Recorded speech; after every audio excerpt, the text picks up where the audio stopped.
Last year, your video trend online, but I no fit cash you that time. They give you scholarship, and you say you are not going. So you don't want to go Canada for school. Why? Well, education is about trust. Education is about the environment. It's about how you can use what you get about the knowledge of your own society and how you can change it. I did a BSc in development studies from the University of the Gambia, and I at least have an idea as to how it is important for one to acquire knowledge of your environment and how you can promote development from within. So I knew that I have a country that I use as a reference point, which is Rwanda, and I wanted to learn about the Rwandan development model.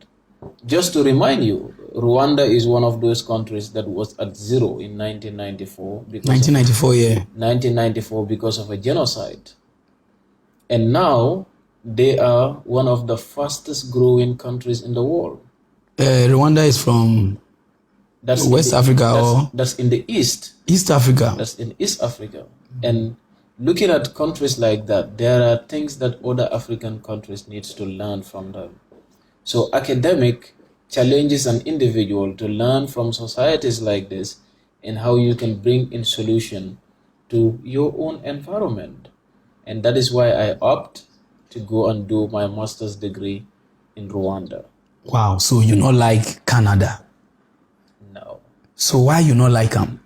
Not for my education, as I'm just telling you. It's high time that Africans start to strengthen institutions in Africa and believe in that development cannot be imported. I can tell you this, top intellectuals in Africa have studied in the highest universities in the world, but what have they brought forth? So because of that one. So sometimes if you're studying, you need an environment. If I walk down the streets in Africa, I see problems, I see solution to those problems. Yeah. If you are an individual studying agriculture in Canada, then you are given a vast area of land in Nigeria to practice what you've learned in Canada. In most situations, we failed because the environments are not the same. Okay. So that is very key in our trajectory, and it's high time for Africans to believe that there are good places in Africa, there are good institutions in Africa, and there is the need for Africa to value what it has. Wow. Okay, so your papa get money. Are you from a rich family? Because I just put her in pidgin because of my people. So I don't. I would like to answer from when you say whether my dad has money. Yeah. Of course, he doesn't. I do not come from a family that has money. I came from a family that has dignity, a family that has values, a family that is African, and a family that has put in me principles. Okay. Because the reason why they ask, a lot of Africa, they want discharge. You understand what I mean? They want run. And you get scholarship. You say no. See, because the environment there is different. What did give you that mind? But let me tell you this. You know, there exists the mainstream media. Sometimes what we see on TV is not true. Today you see a brother in America, you see a brother in Europe, a brother anywhere. Before, like 30 years ago, if someone traveled from Africa to America or to Europe, they take care of a whole family. Today, how many brothers will leave one family and go to Europe? They cannot even buy a bag of rice. It tells you that there is not good as it is pictured on TV. But we don't have to learn about the world from TVs. We have to learn about the world from literatures that exist. And that is to say, Africans have to value what Africa has, start to strengthen our continent from within. We have institutions where we can learn from.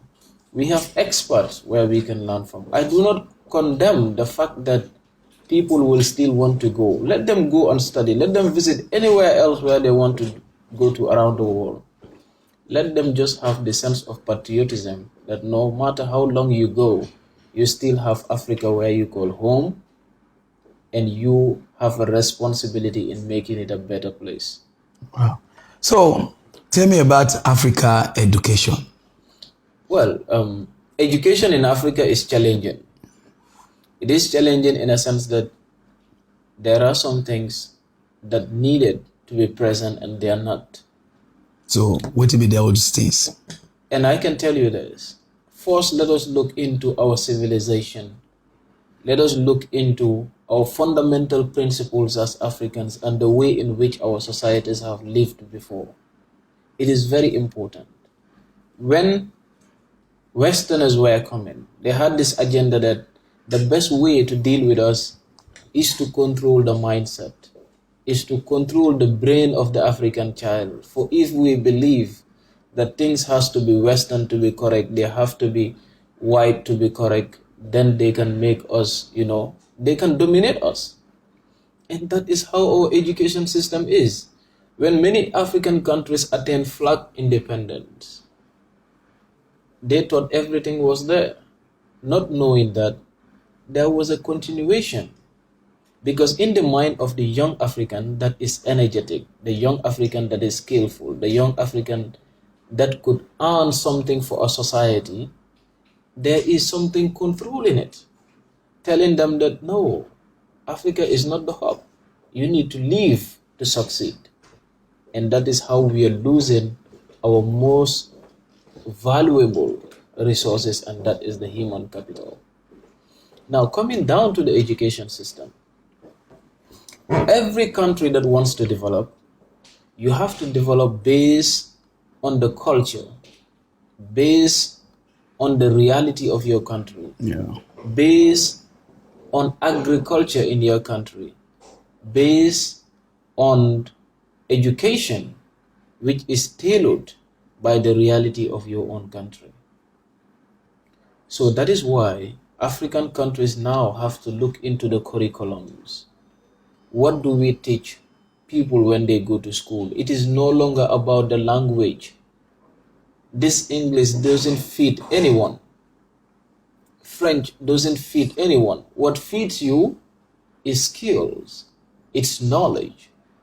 And that has to be in the education system.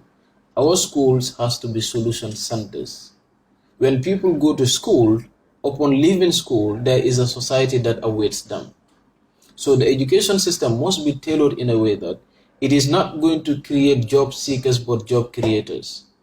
The education system must be tailored in a way that when people leave, they see solution to our societies. And also the sense of patriotism. And an individual cannot be patriotic if they don't know about who they are. Knowledge about the self. Knowing that you're black, knowing that you're African, knowing the history behind the African, knowing the civilization of the African people, that is what is going to enhance that sense of patriotism in individuals. I can just tell you something. Japan was zero, but Japanese had to send their children outside of Japan to go and study, but keep track of them. Before they send them, they put in principles in them. They put knowledge. They put knowledge about the self in them. And that is why they went back to Japan, and now they are doing what they are doing. You've seen the Chinese in recent years. We have seen many other societies like Singapore, which gained independence the same year with my own country, the Gambia. Where is Singapore today and where is Gambia? Where is Singapore and where is Nigeria, for instance, with all the resources present in Nigeria?